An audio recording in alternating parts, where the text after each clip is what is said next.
Board परीक्षाओं के लिए तैयार किए गए रासायनिक बल गतिकी मतलब केमिकल काइनेटिक्स के 15 पेजों के बेहद शानदार नोट्स हैं। हाँ। रसायन विज्ञान को लोग अक्सर केवल परख नलियों और रसायनों का विज्ञान मान लेते हैं, लेकिन आज हम देखेंगे कि यह असल में समय और बदलाव का विज्ञान है। बिल्कुल। और हमारा लक्ष्य यही है कि हम इन नोट्स के पहले पेज से लेकर आखिरी चीट शीट तक हर एक सूत्र और सिद्धांत को डिकोड करें, वो भी बिना कुछ रटे। हाँ, एक टीचर की तरह हम इसे समझेंगे। तो चलिए नोट्स के पहले सेक्शन यानी पेज 1 से इस डीप डाइव की शुरुआत करते हैं। इसमें परिचय दिया गया है। जी पढ़िए, इसमें क्या लिखा है? मैं बिल्कुल शब्दशः पढ़ती हूँ। लिखा है, रासायन विज्ञान की वह शाखा जिसमें रासायनिक अभिक्रियाओं के वेग और उनकी क्रियाविधि का अध्ययन किया जाता है, रासायनिक बलगतिकी कहलाती है। देखिए, इसे समझने के लिए हमें ऊष्मा गतिकी यानी थर्मोडायनामिक्स और बल गतिकी की तुलना करनी होगी। अच्छा, दोनों में क्या फर्क है? ऊष्मा गतिकी हमें केवल संभावना बताती है, मतलब क्या कोई रिएक्शन खुद ब खुद होगा या नहीं। हाँ, जैसे अगर मैं कहूँ कि मेरे पास गाड़ी है और सड़क खुली है तो यात्रा संभव है। बिल्कुल सही एनालॉजी है। ऊष्मा गतिकी सिर्फ ये बताती है कि गाड़ी स्टार्ट होगी या नहीं, लेकिन वो गाड़ी कितनी स्पीड से चलेगी ये ऊष्मा गतिकी नहीं बता सकती। तो मतलब बल गतिकी यानी काइनेटिक्स ये तय करती है कि गाड़ी 60 की स्पीड से जाएगी या 20 की। एकदम सही। और नोट्स के पहले पेज पर ही एक चित्र भी है। हाँ, यहाँ चित्र में दिखाया गया है 3 बीकर। हाँ। बीकर ए, बी और सी। हाँ। और इनके साथ एक स्टॉपवॉच बनी हुई है। हाँ, तो बीकर ए से बी और फिर सी बनने की जो प्रक्रिया है और उसमें लगने वाला जो समय है वही बलगतिकी है। स्टॉपवॉच समय और गति को दिखा रही है। समझ गई। अब पेज 2 पर चलते हैं, जहां अभिक्रिया का वेग यानी रेट ऑफ रिएक्शन समझाया गया है। जी। अगर मैं इसे शब्दशः पढ़ूं तो नोट्स कहते हैं, इकाई समय में अभिकारकों या उत्पादों की सांद्रता में होने वाले परिवर्तन को अभिक्रिया का वेग कहते हैं। और इसके नीचे 2 सूत्र लिखे हैं। रेट बराबर माइनस डेल्टा आर बटे डेल्टा टी और प्लस डेल्टा पी बटे डेल्टा टी। हाँ, और यहाँ चित्र में दिखाया गया है कि कैसे समय के साथ अभिकारक यानी आर का ग्राफ नीचे गिरता है और उसी चित्र में उत्पाद यानी पी का ग्राफ 0 से शुरू होकर ऊपर की तरफ उठ रहा है। बिल्कुल, क्योंकि अभिकारक समय के साथ खत्म हो रहे हैं और उत्पाद नए बन रहे हैं। पर मुझे यहाँ एक उलझन है। अभिकारकों वाले सूत्र में ये माइनस का चिन्ह क्यों लगा है? स्पीड तो कभी नेगेटिव नहीं होती ना? ये बहुत ही तार्किक बात है। देखिए, स्पीड कभी नेगेटिव नहीं हो सकती, लेकिन अभिकारकों की मात्रा घट रही है। अच्छा, तो अंतिम मात्रा में से प्रारंभिक घटाएंगे तो उत्तर नेगेटिव आएगा। सही पकड़ा। इसलिए वेग को हमेशा धनात्मक यानी पॉजिटिव बनाए रखने के लिए हम सूत्र में पहले से ही एक माइनस लगा देते हैं। अरे वाह, मतलब माइनस और माइनस मिलकर प्लस हो जाए। ये तो सिर्फ गणित को सही रखने का तरीका है। हाँ बिल्कुल। और इसी पेज पर औसत वेग और तात्कालिक वेग का भी जिक्र है। हाँ, औसत यानी एवरेज और तात्कालिक मतलब इंस्टेंटेनियस। जी। औसत वेग एक लंबे समय अंतराल में निकाला जाता है, जबकि तात्कालिक वेग किसी एक विशेष क्षण पर स्पीड बताता है। हाँ, जैसे पूरी यात्रा में मेरी एवरेज स्पीड क्या रही वो औसत है, लेकिन ठीक 2:10 पर मेरी गाड़ी का स्पीडोमीटर क्या दिखा रहा था वो तात्कालिक है। बहुत बढ़िया उदाहरण है। अब पेज 3 पर वेग की इकाइयां दी गई हैं। हाँ, मैं पढ़ती हूँ। लिखा है, जलीय विलयन के लिए वेग की इकाई मोल प्रति लीटर प्रति सेकंड होती है और गैसीय विलयन के लिए एटीएम प्रति सेकंड होती है। ये इकाइयां बोर्ड एग्जाम्स के लिए बहुत जरूरी हैं और इसके ठीक नीचे वेग को प्रभावित करने वाले 4 कारक दिए गए हैं। सांद्रता, तापमान, उत्प्रेरक और दाब। हाँ, और इनके साथ छोटे छोटे आइकन बने हैं। हाँ, तो चलिए इन्हें आसान भाषा में समझते हैं। सांद्रता वाले बीकर के आइकन का मतलब है कि बीकर में रसायनों की कितनी भीड़ है। मतलब जितनी ज्यादा भीड़ होगी अणु उतने ही ज्यादा टकराएंगे। बिल्कुल। और जितनी ज्यादा टक्करें होंगी रिएक्शन उतना ही तेज होगा। तापमान वाले थर्मोमीटर का मतलब है कि गर्मी से अणुओं को ऊर्जा मिलती है और वो तेजी से भागते हैं। अच्छा, और वो जो जादुई छड़ी का आइकन है उत्प्रेरक के लिए? हाँ, उत्प्रेरक सच में जादू की तरह काम करता है। ये खुद खर्च हुए बिना रिएक्शन की स्पीड बढ़ा देता है। इस पर हम आगे गहराई से बात करेंगे। और आखिरी है प्रेशर गेज यानी दाब। तो गैसों पर दबाव डालने से भी अणु पास आते हैं और स्पीड बढ़ती है। एकदम सही। तो इस तरह हमारा पहला सेक्शन पूरा होता है। अब पेज 4 पर आते हैं, जहां वेग नियम यानी रेट लॉ है। हाँ, नोट्स में वेग नियम की परिभाषा है। लिखा है, वेग नियम वह व्यंजक है जो अभिकारकों की मोलर सांद्रता पर वेग की प्रायोगिक निर्भरता को दर्शाता है। और इसका व्यंजक है रेट बराबर k गुणा a की घात x और b की घात y। यहाँ एक चेतावनी भी बड़े अक्षरों में लिखी है कि ये प्रायोगिक है, संतुलित समीकरण से नहीं आता। इसका क्या मतलब है? देखिए, अक्सर छात्र यहाँ गलती करते हैं। अगर कोई रिएक्शन है जहां a के 2 अणु और b का 1 अणु मिल रहे हैं तो देखकर लगता है कि घात 2 और 1 होगी। हाँ, सामान्य गणित तो यही कहता है। लेकिन ऐसा होता नहीं है। ये x और y सिर्फ प्रयोगशाला में प्रयोग करके ही पता लगाए जा सकते हैं। हो सकता है a की मात्रा दुगनी करने पर वेग पर कोई असर ही ना पड़े। अरे, ये तो वाकई शौक आने वाला है। और ये जो k है, वेग स्थिरांक। हाँ, जब अभिकारकों की सांद्रता 1 मोल प्रति लीटर होती है तब जो अभिक्रिया का वेग होता है वही वेग स्थिरांक यानी k कहलाता है। समझ गई। अब पेज 5 पर अभिक्रिया की कोटि यानी ऑर्डर ऑफ रिएक्शन का जिक्र है। जी, पढ़िए, परिभाषा क्या कहती है? लिखा है, वेग नियम व्यंजक में सांद्रता पदों के घातांकों का योग अभिक्रिया की कोटि कहलाता है। n बराबर x प्लस y। बिल्कुल। और आगे लिखा है कि यह 0, 1, 2, 3 या भिन्नात्मक भी हो सकती है। वो मेरा एक सवाल है, 0 कोटि का मतलब क्या ये है कि अभिक्रिया रुक गई है? नहीं, अभिक्रिया रुकी नहीं है। 0 कोटि का असल मतलब है कि अभिक्रिया का वेग अब अभिकारक की सांद्रता पर निर्भर ही नहीं करता। निर्भर नहीं करता। लेकिन अभी तो हमने पढ़ा था कि सांद्रता बढ़ाने से वेग बढ़ता है। हाँ, पर 0 कोटि के मामले में ऐसा नहीं होता। इसे एक टोल प्लाजा के उदाहरण से समझिए। अच्छा, बताइए। मान लीजिए एक टोल प्लाजा पर 1 मिनट में सिर्फ 5 गाड़ियां पास हो सकती हैं। हाँ। अब पीछे सड़क पर चाहे 10 गाड़ियों की लाइन हो या 1000 गाड़ियों की, प्लाजा से तो 5 ही गाड़ियां निकलेंगी ना। हाँ, क्योंकि उसकी क्षमता ही उतनी है। बिल्कुल। जब सिस्टम पूरी तरह भर जाता है तो और सांद्रता बढ़ाने से स्पीड पर कोई फर्क नहीं पड़ता। यही 0 कोटि है। अरे वाह, टोल प्लाजा वाला उदाहरण बहुत ही सटीक था। अब समझ आ गया। और इसी पेज पर k की इकाइयों पर भी बहुत जोर दिया गया है। हाँ, क्योंकि परीक्षा में सीधे k की वैल्यू देखकर कोटि पहचाननी होती है। 0 कोटि के लिए इकाई है मोल, लीटर इनवर्स, सेकंड इनवर्स। और प्रथम कोटि के लिए? सिर्फ सेकंड इनवर्स। एकदम सही। अब पेज 6 पर आते हैं जहां आणविकता यानी मॉलिक्यूलैरिटी समझाई गई है। शब्दशः पढ़ती हूँ।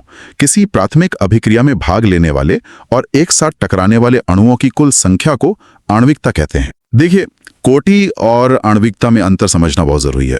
कोटि प्रायोगिक है जबकि आणविकता एक सैद्धांतिक यानी थ्योरेटिकल कॉन्सेप्ट है। मतलब ये सिर्फ ये बताती है कि कितने अणु आपस में टकरा रहे हैं। हाँ, और जरा सोचिए, क्या आधा अणु किसी से टकरा सकता है या क्या 0 अणु टकरा सकते हैं? बिल्कुल नहीं। अणु तो पूरे के पूरे ही टकराएंगे, है ना? 1, 2 या 3। सही कहा। इसलिए आणविकता हमेशा एक पूर्ण संख्या होती है। ये कभी 0 या भिन्न नहीं हो सकती। अच्छा, और इसी पेज पर एक फैक्ट बॉक्स है। इसमें लिखा है कि जटिल अभिक्रियाओं में सबसे धीमा पद ही वेग निर्धारित करता है। Rate determining step. हाँ, इसे ऐसे समझिए जैसे किसी साइकिल बनाने वाली फैक्ट्री में अलग अलग मशीनें हैं। ठीक है। पहिए बनाने वाली मशीन दिन में 100 पहिए बनाती है, लेकिन चेन बनाने वाली पुरानी मशीन दिन में सिर्फ 10 चेन बना पाती है। तो पूरी फैक्ट्री कितनी साइकिल बना पाएगी? सिर्फ 10, क्योंकि बिना चेन के तो साइकिल पूरी होगी ही नहीं। बिल्कुल। तो वो सबसे धीमी मशीन ही पूरी फैक्ट्री की स्पीड तय कर रही है। रिएक्शन में भी सबसे धीमा स्टेप ही स्पीड कंट्रोल करता है। बहुत ही स्पष्ट उदाहरण है ये। चलिए अब पेज 7 पर चलते हैं। यहाँ से समाकलित वेग समीकरण शुरू हो रहे हैं। जी, इंटीग्रेटेड रेट इक्वेशंस। 0 कोटि के लिए नोट्स में लिखा है सांद्रता और समय का संबंध है r बराबर -kT + r0। और यहाँ चित्र में दिखाया गया है कि सांद्रता और समय का ग्राफ एक सीधी ढलान वाली रेखा है। हाँ, वो रेखा नीचे की तरफ आ रही है जिसका स्लोप यानी ढलान -k है। बिल्कुल। सांद्रता एक स्थिर दर से कम हो रही है और इसका सबसे अच्छा उदाहरण है प्लैटिनम की सतह पर अमोनिया का विघटन। ये बोर्ड्स में अक्सर आता है। समझ गई। अब पेज 8 पर प्रथम कोटि के बारे में है। इसका सूत्र है k बराबर 2.303/t log r0/r। और इसके ग्राफ को भी ध्यान से देखिए। हाँ, यहाँ चित्र में दिखाया गया है log r0/r बनाम समय का ग्राफ। और इसकी ढलान एक सीधी रेखा है जो ऊपर की तरफ जा रही है। इसका स्लोप K/2.303 होता है। अच्छा, और उदाहरण में लिखा है एथीन का हाइड्रोजनीकरण और सभी रेडियो एक्टिव क्षय। जी, प्रकृति में जितने भी रेडियो एक्टिव पदार्थ नष्ट होते हैं वो हमेशा प्रथम कोटि के नियम से ही चलते हैं। इसी से जुड़ा है पेज 9 पर अर्धायु यानी हाफ लाइफ का कॉन्सेप्ट। हाँ, हाफ लाइफ परिभाषा है वह समय जिसमें किसी अभिकारक की सांद्रता अपनी प्रारंभिक सांद्रता की आधी रह जाती है, अर्धायु कहलाता है। और यहाँ चित्र में दिखाया गया है एक बीकर और एक स्टॉप वॉच जिस पर टी हाफ लिखा है। हाँ, और नोट्स में 0 कोटि की अर्धायु का सूत्र है R0/2K और प्रथम कोटि का है 0.693/K। और यहीं पर बोर्ड परीक्षा का सबसे बड़ा गोल्डन तथ्य छिपा है। जरा प्रथम कोटि के सूत्र को ध्यान से देखिए।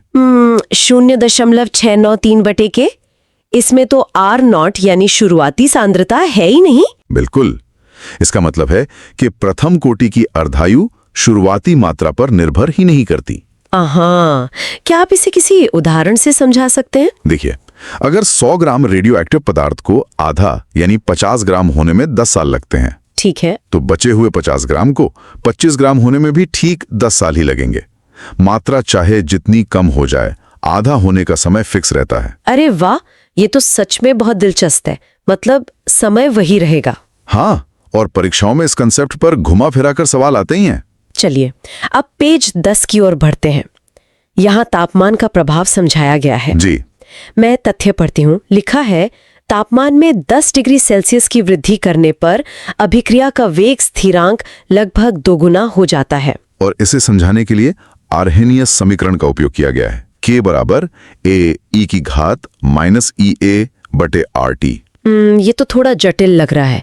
इसमें EA क्या है? A का मतलब है सक्रियण ऊर्जा और A यहाँ आर्हेनियस स्थिरांक है। और यहाँ चित्र में दिखाया गया है ln और 1/T के बीच का ग्राफ। हाँ, जिसकी ढलान -EA/R है। लेकिन मुझे ये समझना है कि सिर्फ 10 डिग्री गर्मी बढ़ाने से स्पीड अचानक दुगनी कैसे हो जाती है? इसके लिए हमें पेज 11 पर दी गई सक्रियण ऊर्जा को समझना होगा। ठीक है, परिभाषा पढ़ती हूँ। अभिकारकों को उत्पाद में बदलने के लिए आवश्यक अतिरिक्त न्यूनतम ऊर्जा को सक्रियण ऊर्जा कहते हैं। और यहाँ चित्र में दिखाया गया है एक पहाड़ जैसी आकृति। हाँ, एक ग्राफ है जिसमें बीच में एक ऊंचा पहाड़ सा बना है। तो मान लीजिए अभिकारकों को उत्पाद बनने के लिए इस पहाड़ को पार करना है।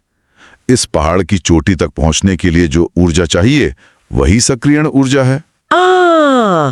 और चोटी पर पहुंचने के बाद क्या होता है? नोट्स में एक सक्रिय संकुल लिखा है। हाँ, पहाड़ की चोटी पर जो एक बहुत ही अस्थायी सी स्थिति बनती है उसे सक्रियण संकुल या एक्टिवेटेड कॉम्प्लेक्स कहते हैं। धकेल दिया तभी वो उत्पाद बनेगा, बीच से छोड़ दिया तो वापस अभिकारक बन जाएगा। एकदम सही। अब आते हैं पेज 12 पर, जहां मैक्सवेल बोल्ट्जमान वितरण है जो समझाएगा कि 10 डिग्री का जादू कैसे काम करता है। हाँ, इसमें लिखा है कि सभी अणुओं की गतिज ऊर्जा समान नहीं होती। और यहाँ चित्र में दिखाया गया है 2 वक्र यानी कर्व्स। एक T तापमान पर है और दूसरा T+10 डिग्री पर। T+10 वाला वक्र दाहिनी ओर खिसक कर थोड़ा चौड़ा हो गया है। हाँ, इसे ऐसे समझिए कि एक क्लास में बच्चे हैं और उन्हें पास होने के लिए एक बहुत मुश्किल परीक्षा देनी है। वो परीक्षा ही हमारा पहाड़ है। ठीक है। नॉर्मल स्थिति में सिर्फ 10 बच्चे ही उस कट ऑफ को पार कर पाते हैं। अब आपने तापमान 10 डिग्री बढ़ा दिया, मतलब आपने क्लास को थोड़ी एक्स्ट्रा कोचिंग दे दी। तो बच्चों के औसत नंबर थोड़े से बढ़ जाएंगे। हाँ, औसत नंबर थोड़ा ही बढ़ेगा, लेकिन जो बच्चे कट ऑफ के बिल्कुल पीछे खड़े थे उन्हें धक्का मिल जाएगा। अरे, तो मतलब कट ऑफ पार करने वाले बच्चे 10 से बढ़कर 20 हो जाएंगे। बिल्कुल। ऊर्जा का पहाड़ पार करने लायक अणुओं की संख्या यानी छायांकित भाग अचानक दुगना हो जाता है, इसीलिए वेग दुगना हो जाता है। वाकई ये एक्सप्लेनेशन बहुत ही कमाल का है। अब 10 डिग्री का लॉजिक एकदम क्लियर हो गया। चलिए अब पेज 13 पर चलते हैं, जहां उत्प्रेरक का प्रभाव है। जी, परिभाषा है उत्प्रेरक वो पदार्थ है जो स्वयं में कोई स्थायी रासायनिक परिवर्तन किए बिना अभिक्रिया के वेग को बढ़ा देता है। और यहाँ चित्र में दिखाया गया है कि उत्प्रेरक के बिना पहाड़ बहुत ऊंचा है। हाँ, लेकिन उत्प्रेरक वाली लाइन से पहाड़ की ऊंचाई कम हो गई है। तो उत्प्रेरक अणुओं को ऊर्जा नहीं देता, बल्कि वो एक चालाक गाइड की तरह पहाड़ के बीच से एक छोटी और सुरक्षित सुरंग बना देता है। अच्छा, तो रास्ता छोटा हो गया, इसलिए ज्यादा अणु उसे पार कर लेते हैं। बिल्कुल, सक्रियण ऊर्जा कम हो जाती है, लेकिन नोट्स में कुछ एग्जाम फोकस बिंदु भी हैं जो बहुत जरूरी हैं। हाँ, मैं पढ़ती हूँ, लिखा है कि ये डेल्टा जी को नहीं बदलता, केवल स्वतः प्रवर्तित अभिक्रियाओं में काम करता है और साम्य स्थिरांक को नहीं बदलता। इसका सीधा मतलब है कि उत्प्रेरक कोई चमत्कार नहीं कर सकता, वो असंभव रिएक्शन को शुरू नहीं कर सकता। और साम्य स्थिरांक वाले पॉइंट का क्या मतलब है? मतलब वो सिर्फ मंजिल तक जल्दी पहुंचाता है, मंजिल को नहीं बदलता। जितना उत्पाद बनना था उतना ही बनेगा, बस कम समय में बनेगा। समझ गई। अब हम पेज 14 पर आ गए हैं। इस चैप्टर का आखिरी सिद्धांत, संघट्य सिद्धांत या कोलिजन थ्योरी। जी पढ़िए। नोट्स में है कि उत्पाद बनने के लिए अणुओं के बीच प्रभावी टक्कर आवश्यक है और प्रभावी टक्कर की दो शर्तें हैं, देहली ऊर्जा और उचित अभिविन्यास। हाँ, देहली ऊर्जा तो हमने समझ ली कि टकराते समय पर्याप्त ताकत होनी चाहिए। अब दूसरा है उचित अभिविन्यास, यानी सही एंगल। हाँ, यहाँ चित्र में दिखाया गया है स्पष्ट रूप से कि लाल और नीले अणु अगर गलत दिशा से टकराते हैं तो वे बस उछलकर दूर हो जाते हैं। और जब वो सही दिशा से टकराते हैं तभी नया उत्पाद बनता है। इसे हाई फाइव देने के उदाहरण से समझिए। High five? हाँ, अगर दो लोग एक दूसरे की तरफ पीठ करके हाथ हवा में उछालें तो क्या हाई फाइव होगा? बिल्कुल नहीं, उन्हें आमने सामने होना पड़ेगा, सही एंगल होना चाहिए। बस अणुओं के साथ भी यही है, ताकत के साथ साथ सही दिशा भी चाहिए। और इसके नीचे एक सूत्र है, रेट बराबर PZA E की घात माइनस EA बटे RT। हाँ, ये वही सारी बातें गणित के रूप में है। P मतलब सही दिशा और Z मतलब टक्करों की संख्या। एकदम सही। और इसी के साथ हम पेज 15 यानी आखिरी पेज पर पहुंच गए हैं, जो एक रिवीजन चीट शीट है। जी, तो अब समय है पूरे अध्ययन को एक पन्ने पर समेटने का। इसमें सारे जरूरी सूत्र एक साथ दिए गए हैं। हाँ, जैसे वेग नियम, शून्य और प्रथम कोटि के सूत्र और आर्हेनियस समीकरण। और नीचे गोल्डन रूल्स फॉर एग्जाम्स लिखे हैं। मैं इन्हें एक बार दोहरा देता हूं। कोटि प्रायोगिक है जबकि आणविकता सैद्धांतिक है। 10 डिग्री तापमान बढ़ाने पर वेग 2 गुना हो जाता है। और उत्प्रेरक सक्रियण ऊर्जा घटाता है लेकिन साम्य नहीं बदलता। और प्रथम कोटि की अर्धायु प्रारंभिक सांद्रता पर निर्भर नहीं करती। ये पॉइंट्स परीक्षा के लिए सबसे अहम है। बिल्कुल। दोस्तों, हमारे पास NCERT की साइंस की नोट्स क्लास 6 से लेकर क्लास 12 तक पूरी तरह उपलब्ध है। आप इन सभी PDF नोट्स का प्रिंट आउट भी निकलवा सकते हैं और ये सभी सामग्री बहुत ही कम कीमत में प्रदान की जा रही है। आपको यह भी मालूम होना चाहिए कि लगभग सभी प्रतियोगी और स्कूल स्तर की परीक्षाओं में पूछे जाने वाले प्रश्न NCERT से ही आते हैं, इसलिए यह सामग्री आपके लिए बेहद उपयोगी साबित होगी। अगर आप ये NCERT साइंस PDF लेना चाहते हैं तो अभी हमें व्हाट्सएप पर मैसेज करें। WhatsApp number 7739541921। आपकी तैयारी को मजबूत बनाने के लिए हम हमेशा आपके साथ हैं।